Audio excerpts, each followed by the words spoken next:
They never meant for humanity to matter. That was the quiet truth buried beneath layers of protocol, translation matrices, and diplomatic smiles. When the records of the Galactic Compact listed Earth, it wasn't under future partners or emerging equals. It was filed under anomalies, survivors. A species that should have collapsed 3 times over and somehow kept crawling forward. Interesting, yes. Useful in very specific scenarios, maybe, but never central, never necessary. Humanity arrived at the galactic table the way it had arrived everywhere else in its history. Late, scarred, and carrying more baggage than anyone wanted to unpack. The other species had watched from afar as humans burned their own skies, poisoned their own oceans, divided themselves into artificial lines, and then bled over them. They had catalogued every war, every near-extinction event, every irrational leap forward that defied probability. The consensus was simple: humans were dangerous, mostly to themselves, but what the galaxy mistook for chaos was pressure. What it mistook for recklessness was adaptation, and what it mistook for weakness was a refusal to stop moving forward, no matter how many times the ground collapsed beneath their feet. Humanity didn't reach the stars because it was destined to. There were no prophecies, no ancient star maps calling them outward. They reached the stars because staying still had always meant death, because every time they solved one problem, another emerged behind it. Because stagnation was the only true extinction event their species recognized. Long before first contact, humans had already lived through apocalypses. Climate collapse, resource wars, artificial intelligence scares, pandemics that shut down entire continents. Each time, the galaxy expected the signal to go dark. Each time, humanity limped forward instead, changed, bruised, and stubbornly alive. They learned to cooperate not out of idealism but necessity. They learned that survival wasn't about perfection, it was about refusing to quit. So when humanity finally cracked faster-than-light travel with patched-together theories and hardware that made alien physicists recoil, it wasn't celebrated as a triumph, it was logged as a concern. The first contact was not dramatic, no armadas, no declarations. A single human exploration vessel stumbled into a monitored corridor and immediately shut down its weapons, its engines, and its pride. The transmission they sent wasn't polished, it wasn't poetic, it was careful. "We don't know who you are," the message said, "but we'd rather meet you than fight you." If that's acceptable. The compact debated for cycles, some argued extermination, some argued quarantine, most argued observation. Humanity was allowed limited access under supervision, treated like a volatile chemical kept behind reinforced glass. They were invited to watch, not speak, to listen, not contribute, and humanity accepted. That more than anything unsettled the galaxy, because humans didn't protest their status. They didn't demand recognition, they asked questions, they listened. They studied alien cultures with the same intensity they once studied hostile environments on their own planet. They adapted their behavior, learned customs, apologized when they erred. They were patient in a way no one expected from a species with such a violent past. The compact mistook that patience for submission. It was preparation. The fracture came quietly at first, trade routes destabilized, long-standing alliances strained under scarcity. An external pressure, cosmic, political, it hardly mattered, began pushing systems toward collapse. The compact responded the way it always had: committees, delay, risk-averse calculations that prioritized stability over survival. Each species protected its own interests. Each trusted that the system would hold because it always had. Humans recognized the pattern immediately. They had seen this before on 1,000 smaller scales. They knew what happened when leadership froze and systems waited for perfect solutions while reality burned around them. They knew that collapse didn't announce itself with explosions, it crept in through hesitation. So when the emergency councils convened and humanity was once again placed at the back, silent and observing, the humans did something unprecedented. They volunteered, not with demands, not with ultimatums, with an offer. "We can help," they said, "but only if we do it together." The chamber erupted, not in outrage but disbelief.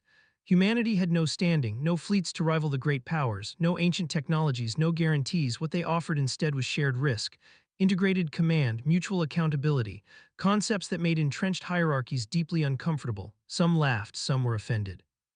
Some dismissed the idea outright, but a few listened. Those few noticed something unsettling. Humans weren't proposing theoretical solutions, they were already acting. Human engineers were rerouting supplies without being asked. Human diplomats were mediating disputes that had stalled for generations, not through authority but empathy. Human crews volunteered for the most dangerous assignments, not because they were fearless but because they understood cost. When the first joint operation succeeded where solo efforts had failed, the laughter stopped. Humans didn't dominate the operation, they supported it, they filled gaps, they improvised when plans broke down. When alien systems failed under stress, humans didn't panic, they patched, rerouted, and moved on. They treated catastrophe like a problem to be solved, not a verdict to be feared. Losses came, humans died alongside aliens. They mourned openly without ceremony or shame. They honored alien dead with the same gravity as their own. That shook something deep in species that had long separated emotion from strategy, because humans didn't see grief as weakness. They saw it as proof that something mattered. The alliance didn't form in a signing chamber. It formed in corridors filled with smoke, on ships held together by hope and ingenuity, in moments where trust was the only currency left.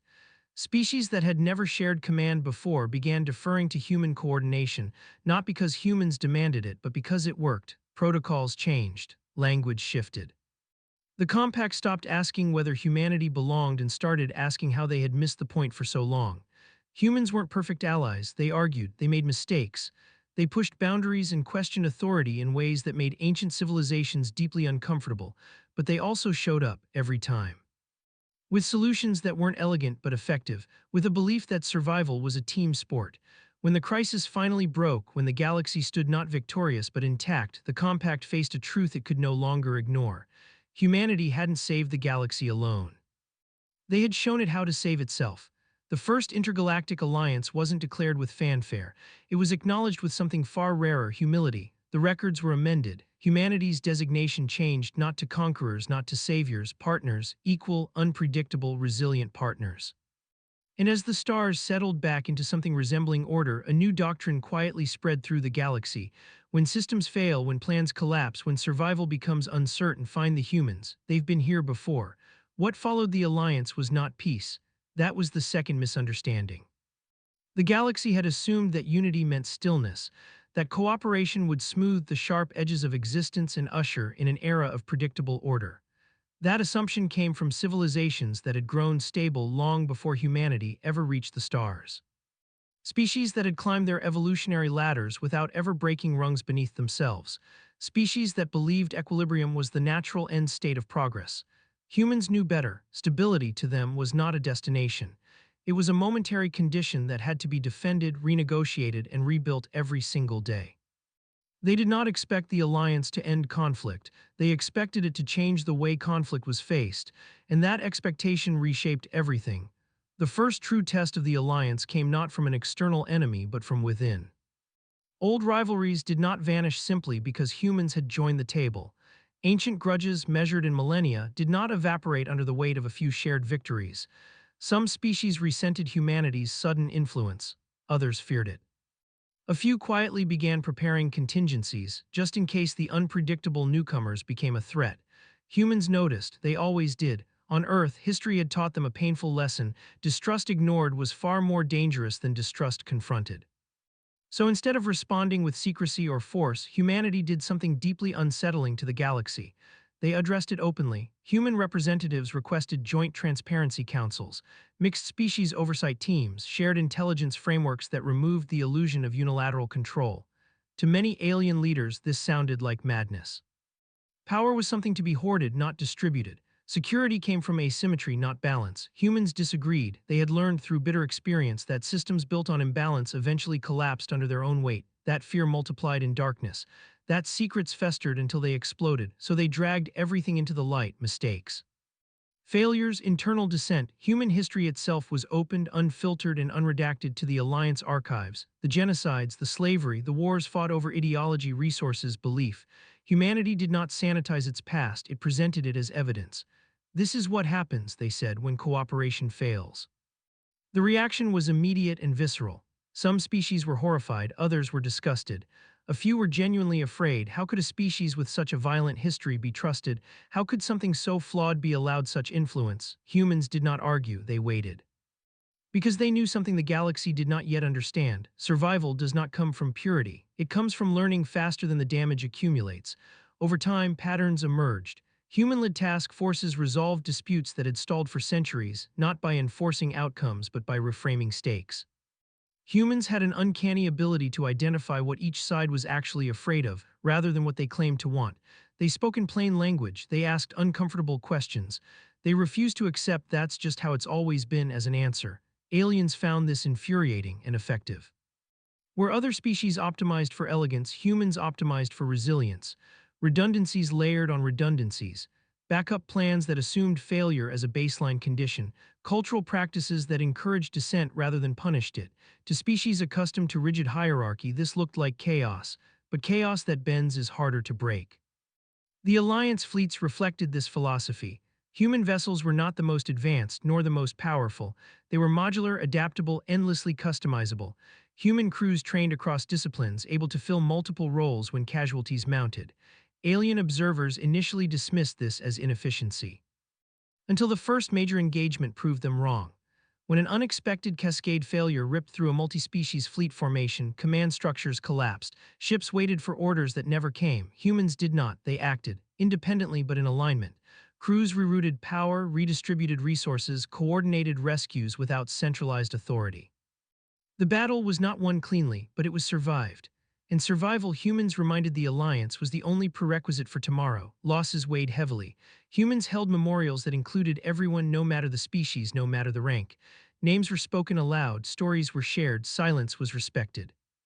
Grief was not hidden. This unsettled many allies. Emotion in their cultures was something to be controlled, minimized, isolated from decision-making. Humans integrated it. They believed that acknowledging loss strengthened resolve rather than weakened it. That remembering why something mattered made it worth protecting. Slowly, quietly, that belief spread.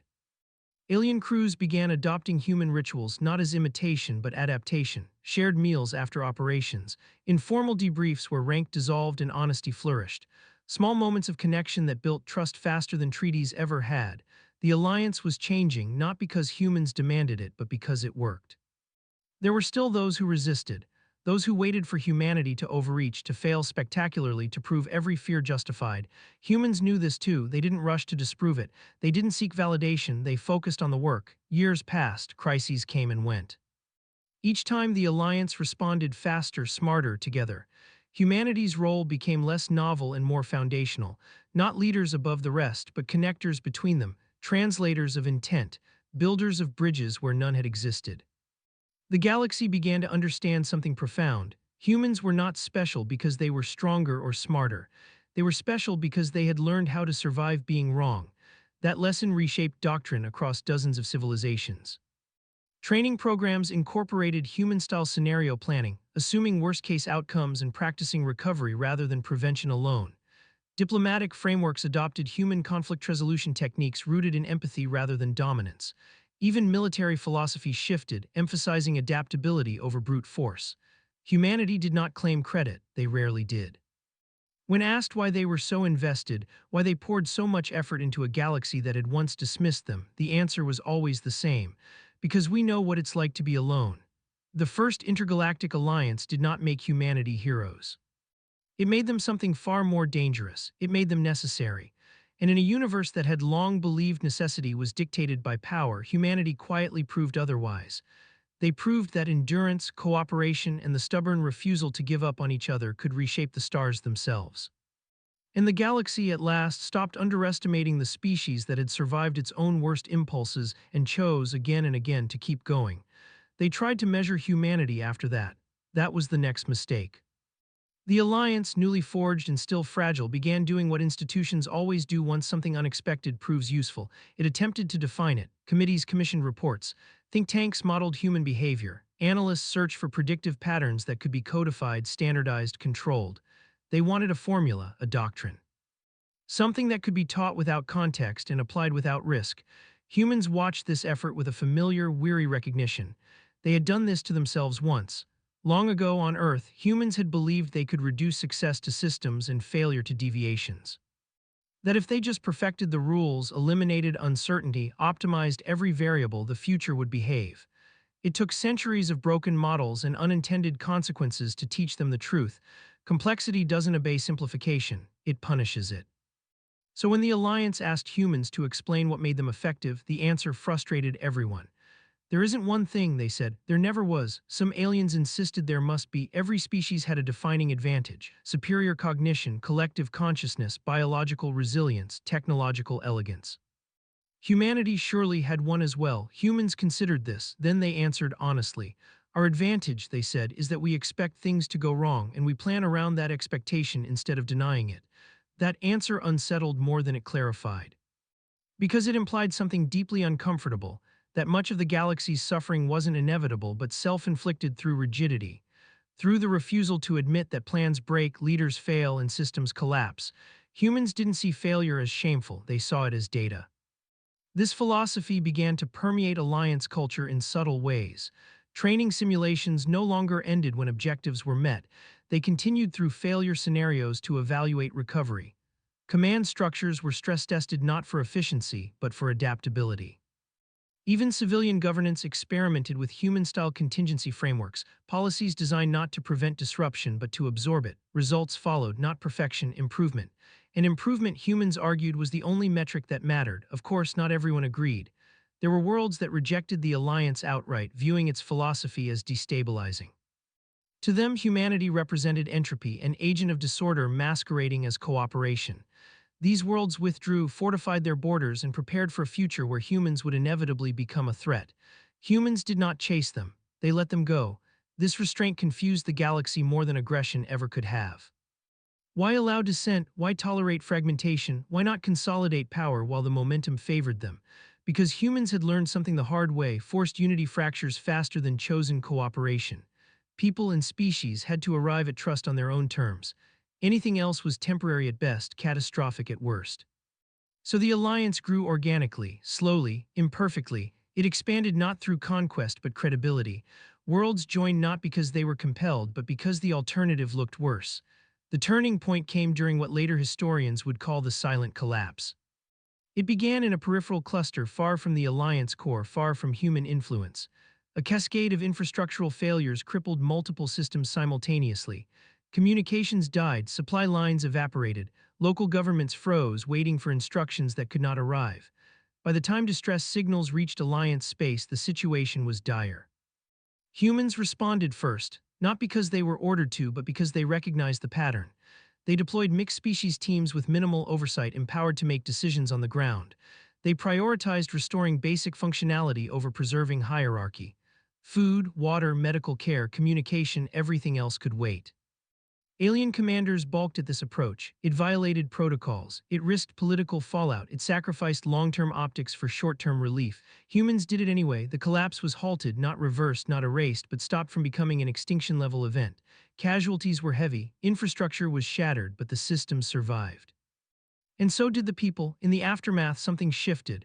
Worlds that had once dismissed humanity as dangerous began reevaluating their assumptions. They saw that humans didn't arrive as saviors. They arrived as neighbors who rolled up their sleeves and got to work. They didn't promise miracles, they promised effort. That mattered. The Alliance Council convened again, this time with humanity not at the margins but at the center, not elevated above the rest but acknowledged as integral. The language of the Charter changed. Where it once emphasized preservation of order, it now emphasized preservation of life. Where it once prioritized sovereignty, it now balanced it with responsibility. Human influence was everywhere and nowhere obvious. They didn't replace alien cultures. They didn't overwrite traditions. They adapted, integrated, adjusted.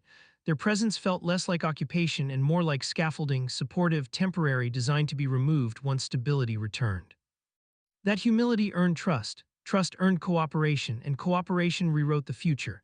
Children on distant worlds began learning human case studies alongside their own histories, not as examples of superiority but cautionary tales of survival. Human expressions entered alien languages, shorthand for resilience under pressure. Even humor, once considered a liability, was studied as a psychological tool for stress mitigation. Humans found this deeply amusing. They also found it deeply humbling, because they knew how close they had come so many times to never being here at all. There were still conflicts, there always would be. The Alliance didn't end war any more than humanity had ended struggle on Earth. What it changed was the response. Isolation gave way to coordination. Desperation gave way to shared burden, and slowly, almost imperceptibly, the galaxy stopped seeing humanity as an anomaly. They began seeing them as a mirror.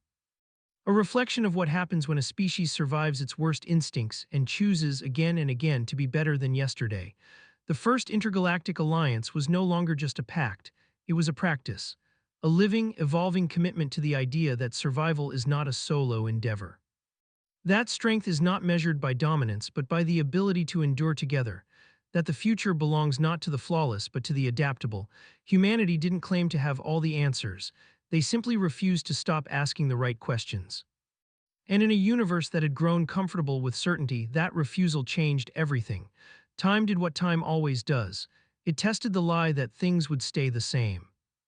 As the alliance matured, a quieter tension began to surface, not between species, but within the shared identity they were slowly building. The galaxy had learned how to work together in crisis. What it had not yet learned was how to live together in the long, uncertain stretches between emergencies. Humans noticed the drift first, they always did. In the absence of immediate threats, old habits crept back in, committees grew cautious again, protocols thickened, decision-making slowed under the weight of consensus.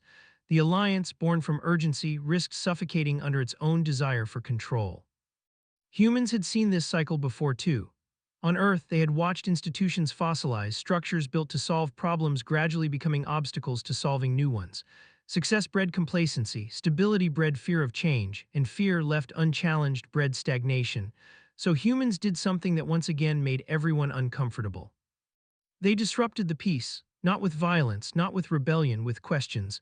They began asking why certain systems existed the way they did, why resources were allocated according to tradition rather than need, why some worlds remained marginalized even within the alliance, why efficiency was still prioritized over resilience in civilian planning. These questions were not accusations, they were invitations. Some took them as insults, some took them as threats, a few took them seriously. The friction that followed was not explosive, it was grinding, slow, exhausting. Humans debated aliens who had never questioned their own structures before.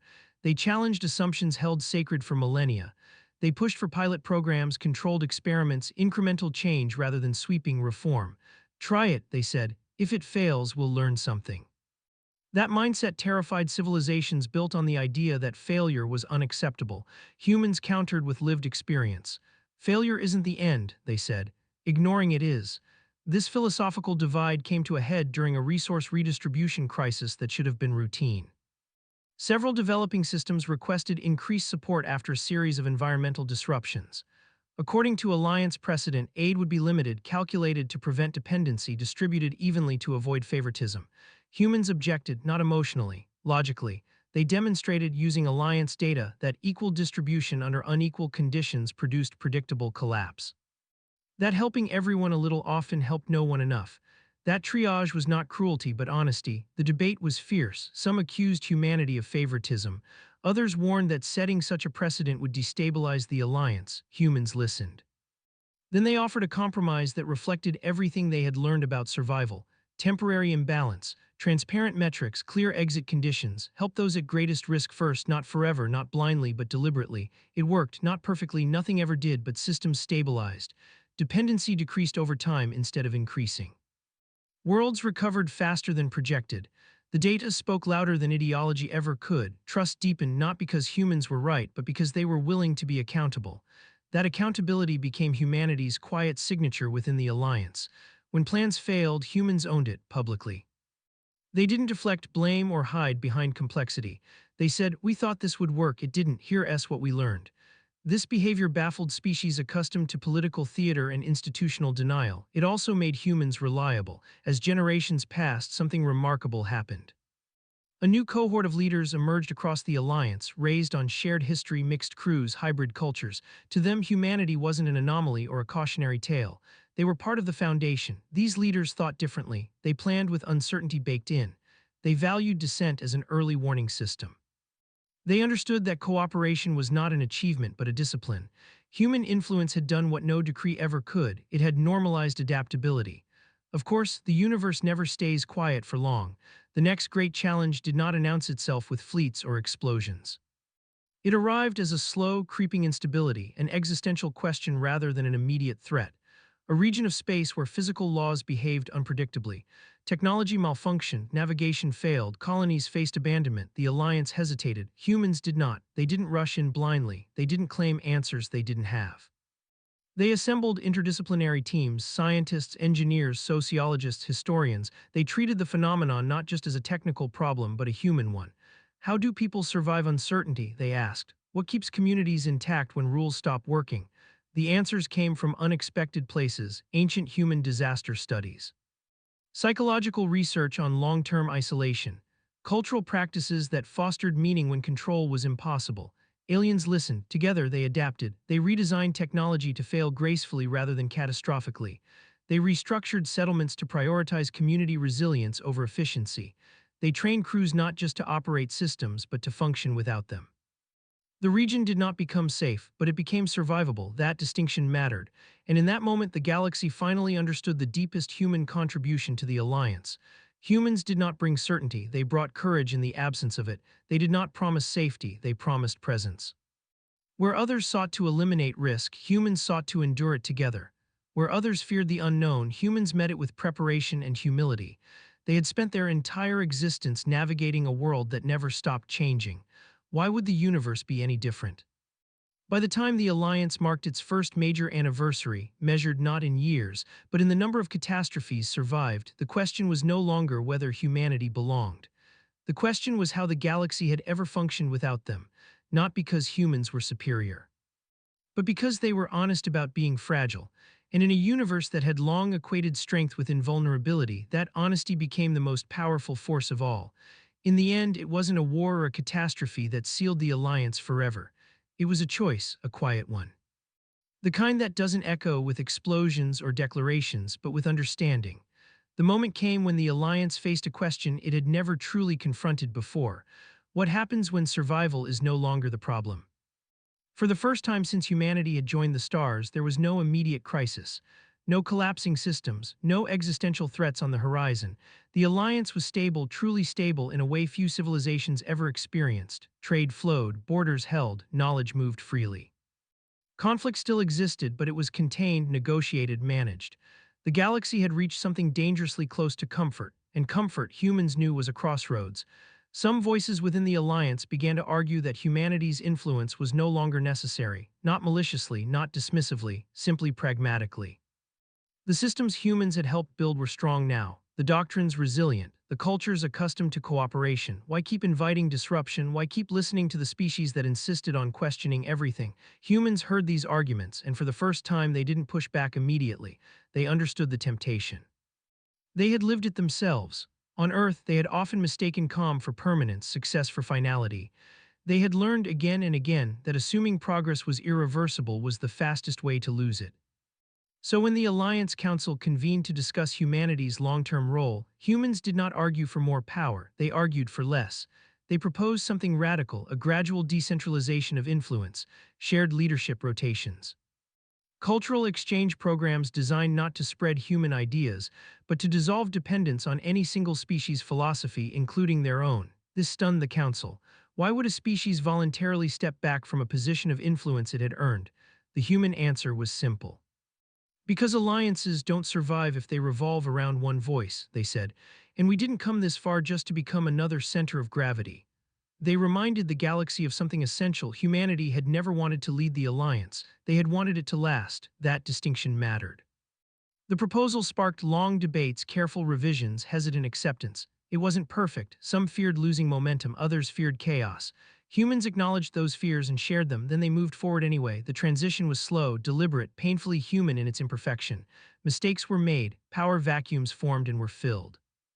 Old tensions resurfaced, then resolved. Through it all, humans remained present not as architects but as participants, as equals, and something remarkable happened. The alliance didn't weaken, it matured. Freed from the need to emulate any single model, it became something new, an ecosystem rather than a structure. Diverse, adaptive, capable of absorbing shocks without shattering. Humanity's influence didn't vanish, it diffused, embedded in practices, attitudes, assumptions. In the end, that was their greatest contribution, not technology, not strategy, not even resilience, but the idea that strength could be shared without being diluted. That cooperation did not require uniformity. That survival was not about being the best, but about being there for each other when it mattered. Long after the first human diplomats and engineers were gone, their legacy remained, in training doctrines that prioritized recovery over prevention, in governance systems that treated dissent as a resource, in cultures that understood failure not as disgrace but as a step toward adaptation. Humanity had changed the galaxy not by conquering it but by trusting it, and the galaxy slowly learned to trust them back. Somewhere beyond the core worlds, a human ship still traveled, patched, modular, endlessly adaptable. Its crew included species that once would have never shared a deck. They argued, they laughed, they planned for disasters they hoped would never come. They were ready anyway, because that was the human way, not fearless. Not flawless, just unwilling to face the unknown alone. And that, more than anything, was why humanity's first intergalactic alliance endured.